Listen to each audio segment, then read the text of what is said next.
Hello.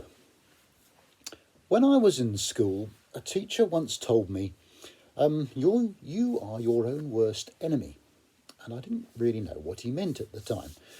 He was trying to show me how I was being too critical of myself. I was really good at what I was doing, but I didn't think I was because I could only see the things I was getting wrong. But I didn't understand that I was getting much more right, and that mattered more. Being critical of yourself and what you do is not necessarily a bad thing. It helps you spot what you're doing wrong and correct it. It helps you learn to get better. But if you only see the negative stuff about your work or about yourself, you're only going to make yourself unhappy, and you will probably give up and not achieve what you could have done because you'll miss everything that's good about you and your work. You're not looking at that. If we're critical of ourselves like that, though, there's also a danger we'll be critical of other people in exactly the same way. How we treat ourselves is often a measure of how we treat other people, and vice versa. We will see the bad things about other people, but not the good. We need to learn to forgive people their faults and failings, as we need to learn to forgive ourselves our faults and failings. And the two go together. If you don't forgive other people, you probably won't forgive yourself either. Jesus once told a parable, a little teaching story about how important it is to forgive. You can read about it in the Bible. But I've found a more amusing version of it, a sort of poem almost, a rap almost.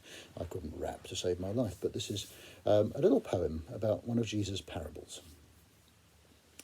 There was once a king whose subjects owed him loads and loads and loads and loads of money. So he shouted, "Come on, pay me what you owe." Sidney owed a massive amount, more piles of gold than you could count. He'd written so many IOUs, they stretched from here to Timbuktu. Sid couldn't pay if he worked his whole life.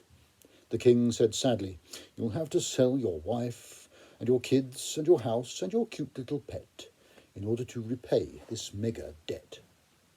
Sid gave a howl and fell to his knees. "Oh, mighty king, be patient, please. I'll pay you if you give me more time. Don't sell my gerbil."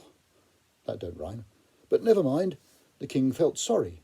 "I'll let you off your debts. Don't worry. I'll tear up every IOU letter. You can go free, no longer a debtor."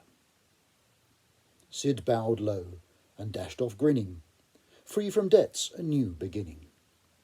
But there stood Rodney, a bloke he'd bought some chips last night. Sidney caught him round the neck. "Aha, now Rod, pay me back, or go to quad prison." Rod fell to his knees. "Is it such a crime? I'll pay you back the money. Just give me some time." "Not likely," said Sidney, and dragged him off to Clink. "When you can pay me what you owe, I'll set you free, I think." But other people saw the scene and very quickly set off to tell the king about it all. "You know that man that you let off his massive debt to you? Well, your majesty, he's thrown his friend in prison for owing 50p. The king, went red with fury. "Bring Sidney here before me. You nasty little piece of work, you really do appall me. I let you off each penny of that massive debt you owed, but not a speck of mercy to poor Rodders here you showed. I reckon that it's safe to say, without a controversy, since I'd been kind to you, you should have shown your friends some mercy. Call the jailer, throw this man into the deepest cell until his debt is paid, and throw his gerbil in as well." The moral of this tale is clear.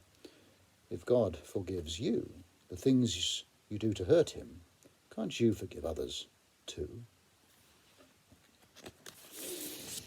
God loves us and will forgive us everything we've ever done if we want him to. If we've been loved and forgiven so much, we should show the same love